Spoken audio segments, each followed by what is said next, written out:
Senior cricketers जो हैं उनका क्या रोल है। पाकिस्तान के सीनियर क्रिकेटर्स जो हैं वो बजाय टीम के लिए अपनी इनफरादी कारकर्दगी के लिए खेल रहे हैं। पाकिस्तान की इस मायूस कुन शिकस्त का जिम्मेदार कौन है? पीएसएल की बुनियाद पर अगर हम अपनी टीम का इंतखाब करेंगे तो फिर यही हाल होगा। टेस्ट क्रिकेट में एक और शिकस्त पाकिस्तानी क्रिकेट टीम का मुकद्दर बनी और ख़ास बात यह है कि बांग्लादेश की टीम जो इस टेस्ट सीरीज़ के आगाज़ से कबल आईसीसी की टेस्ट रैंकिंग में 9वें नंबर पर थी, उसने पाकिस्तान के खिलाफ दोनों टेस्ट मैचेस मीरपुर ढाका का और फिर सिलट का टेस्ट मैच जीता और बांग्लादेश ने मुसलसल चौथी कामयाबी हासिल की पाकिस्तान के खिलाफ। इससे पहले अगस्त 2024 में बांग्लादेश ने पाकिस्तान के खिलाफ जो रावलपिंडी में 2 टेस्ट मैचेस हुए थे वो जीते।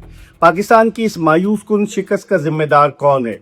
पाकिस्तानी खिलाड़ी टेस्ट क्रिकेट के बजाय उनकी तमाम तर तवज्जो जो है वो T20 क्रिकेट पर मरकूज़ है। दुनिया भर में मुख्तलिफ लीग्स हो रही हैं, अगरचे पाकिस्तान के कम क्रिकेटर्स जाते हैं, लेकिन एक बात तो तय है कि पीएसएल की बुनियाद पर अगर हम अपनी टीम का इंतखाब करेंगे तो फिर यही हाल होगा। दूसरी बुनियादी वजह यह है कि पाकिस्तान के कई स्टार क्रिकेटर्स डोमेस्टिक क्रिकेट नहीं खेलते।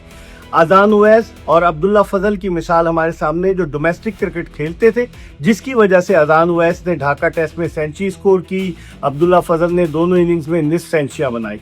तो पाकिस्तान क्रिकेट बोर्ड को चाहिए कि खिलाड़ियों के लिए लाजमी करे कि डोमेस्टिक क्रिकेट में वो हिस्सा लें।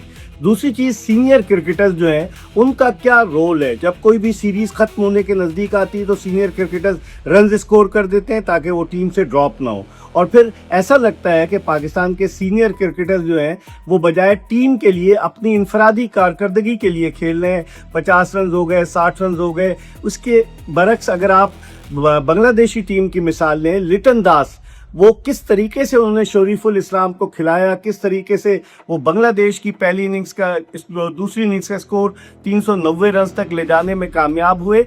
बहुत सारे ऐसे फैक्टर्स हैं। फिर आपकी बॉलिंग बिल्कुल ही समझ लीजिए कि मायूसी की तरफ जा रही है।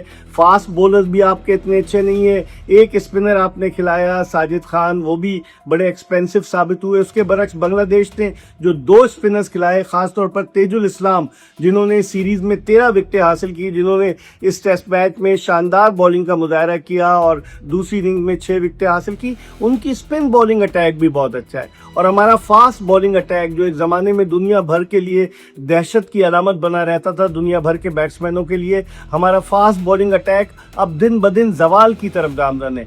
जिस टीम ने दुनिया का तेज तरीन फास्ट बॉलर शोएब अख्तर पैदा किया, 161.3 किलोमीटर फी घंटे की रफ्तार से शोएब अख्तर ने जो गेंद की थी 2003 के वर्ल्ड कप पे इंग्लैंड के निक नाइट को केप टाउन में, वो आज तक रिकॉर्ड है। लेकिन फिर क्या 130, 129, 120, 117 इस तरह की हमारी बॉलिंग की स्पीड रह गई है।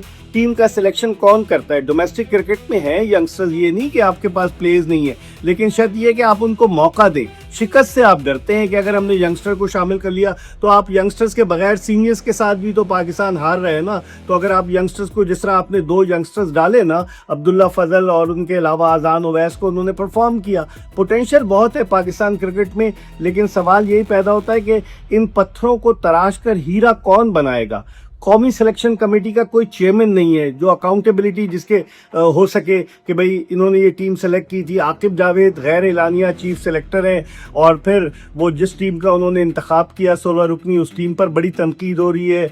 मुतवाज़िन टीम नहीं थी। फिर आपके साथ बहुत सारी, फिर फील्डिंग का मयार आपकी इतना अच्छा नहीं है। विकेट कीपिंग का मयार जो है वो आपका दिन ब दिन गिरता जा रहा है। मोहम्मद रिजवान 10 साल से इंटरनेशनल क्रिकेट खेल रहे हैं, क्या उन्हें पता नहीं था कि किस तरीके से बचाया जाता है? जो इससे पहले हसन अली को, फिर उसके बाद साजिद खान को, वो सिंगल रन लेकर दूसरी जानिब चले जाते थे। और फिर इस तरीके से आप अंदाज़ा लगाएं कि पाकिस्तान की आखिरी 7 जो 3 विकेटें थी, आज सिर्फ 3 बगैर किसी रन के इजाफे के पर गिरी। 358 रन पर पाकिस्तान के 7 खिलाड़ी आउट थे और 358 रन पर पाकिस्तान की पूरी इनिंग्स सिमट गई। रिजवान 94 रन बनाकर आउट हुए, लेकिन आपका काम मैच को फिनिश करना है। ये नहीं कि आपने अपने रन स्कोर कर लिए तो आपकी वाह वाह हो गई कि भाई अब तो मैं पक्का हो गया। बहुत सारे फैक्टर्स हैं। कप्तानी का मसला है पाकिस्तानी क्रिकेट टीम में। शान मसूद ने अगरचे 71 रन की उम्दा इनिंग्स खेली, लेकिन लेकिन उनकी कप्तानी बोर्ड उन पर मुसलसल जो है वो ट्रस्ट कर रहा है, लेकिन उनकी कप्तानी इतनी अच्छी नहीं है। अब क्या वजह है, क्या टीम के सीनियर खिलाड़ी या दीगर जो और खिलाड़ी हैं वो शान मसूद के साथ जेल होकर काम कर रहे हैं, या शान मसूद को भी कप्तानी से हटाने के लिए कोई मंसूबा तैयार हो रहा है? क्योंकि आप देखें ना कि इस टीम में पाकिस्तान की शान मसूद के अलावा और भी लोग थे जो कप्तानी कर चुके हैं। बाबर आजम कप्तानी कर चुके हैं, रिजवान कप्तानी कर चुके हैं, सलमान अली आगा हैं वो कप्तानी कर चुके हैं, और उनके अलावा आप देखेंगे और भी कई खिलाड़ी इस टीम में ऐसे हैं कि जो कप्तानी कर चुके हैं। तो लेकिन अब क्या होता है कि आपने जिस तरह की टीम मुंतखब की, कई कप्तान भी इस टीम में, इसके बरक्स बांग्लादेश की टीम में भी कई साबिक कप्तान थे, लेकिन वो एक मुत्तहद होकर यूनिट की तरह खेले। और पाकिस्तानी टीम किस तरह से खेली, बड़ा लम्हे फिक्रिया है। अब पाकिस्तान जो पहले ख्वाब देख रहा था कि वर्ल्ड टेस्ट चैंपियनशिप के फाइनल में खेलेंगे, पहले तो 8 पॉइंट्स आपके कम हो गए मीरपुर ढाका के टेस्ट मैच में स्लो ओवर रेट की वजह से, और फिर आज की शिकस्त। अब इस शिकस्त के बाद पाकिस्तान 8वें नंबर पर चला गया है वर्ल्ड टेस्ट चैंपियनशिप की पॉइंट्स टेबल पर, और पाकिस्तान से नीचे सिर्फ वेस्ट इंडीज़ की टीम है।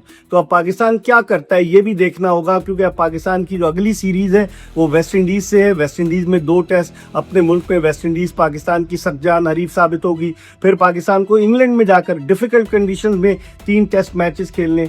तो वर्ल्ड टेस्ट चैंपियनशिप में तो अब कोई मौजज़ा ही पाकिस्तान को आगे लेकर जा सकता है, लेकिन टीम का नाक़िस सिलेक्शन, खिलाड़ियों के दरमियान हम आहंगी का फुकदान, सीनियर खिलाड़ी अपनी इनफरादी कारकर्दगी पर तवज्जो दे रहे थे, बॉलिंग अटैक बिल्कुल मिडियोकर बॉलिंग अटैक था पाकिस्तान का। कई फैक्टर्स थे जो पाकिस्तान की शिकस्त का सबब बने। और आप देखें कि अगर हम देखें गुज़िश्ता कई दिनों से, तो पाकिस्तान से बाहर जो टेस्ट मैचेस खेले, 60 टेस्ट मैचेस में सिर्फ 2 सेंचुरियाँ स्कोर हुई है। तो इससे आप अंदाज़ा लगा लें कि पाकिस्तान की बैटिंग भी जवाल की तरफ गामजन है। पाकिस्तान के जो लेग स्पिनर थे, साबिक test leg spinner Mushtaq Ahmed, वो उनके बॉलिंग कोच थे बांग्लादेश के। साबिक test fast bowler Shaun Tait, वो जो पाकिस्तान के साथ जो थे वो कोचिंग कर रहे थे, बॉलिंग कोच थे, वो बांग्लादेश के बॉलिंग कोच हैं। तो अब क्या होगा, पाकिस्तान में कोचेस का इंतखाब दुरुस्त अंदाज से होता है, सेलेक्टर्स का इंतखाब दुरुस्त अंदाज से होता है। बहुत सारे ऐसे फैक्टर्स हैं, मुस्तकिल मिजाजी की कमी है जिसकी वजह से पाकिस्तान क्रिकेट जवाल की तरफ गामजन है। अब देखते हैं कि ये टीम कब उठती है, लेकिन इस कारकर्दगी से शायकीन क्रिकेट के दिल टूट गए हैं।